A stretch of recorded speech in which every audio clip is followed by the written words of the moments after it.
Alzheimer's, if I want to put it like that. So who is a person with Alzheimer's? How does it happen? So Alzheimer's, like many diseases, it doesn't discriminate. It will affect people from all parts of the world, regardless of what your background is, what your religion is. And at the Alzheimer's Association, we like to say, Alzheimer's doesn't discriminate, and neither do we. So we want to make sure that people know that this is a worldwide phenomenon that is impacting people all over the world. And just some of the statistics that we can show, there is currently 5.7 million Americans living with this disease. And that number is actually considered an underestimation because there's a lot of people who actually get diagnosed with other diseases. But 5.6 million. 5.7 million. 7 million Yes. people. And by 2050, we expect that number to be nearly 14 million people, just in the United States alone. That's not even Alzheimer's. who have Alzheimer's or dementia. Yes. So tell me, what age bracket we talking about here?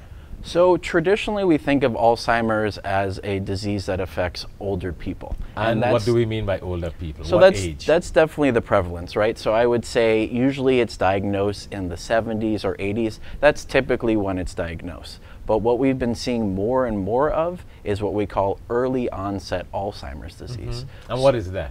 So that is basically when some of the symptoms of Alzheimer's disease start manifesting and showing themselves a lot earlier than we would typically think. And again, a lot earlier than that 70s, 80s type of range. So what range are we talking about? What age? So we've had people as young as in their early 40s be diagnosed with what we call early onset Alzheimer's disease. Early onset Alzheimer's disease. Exactly. Wow.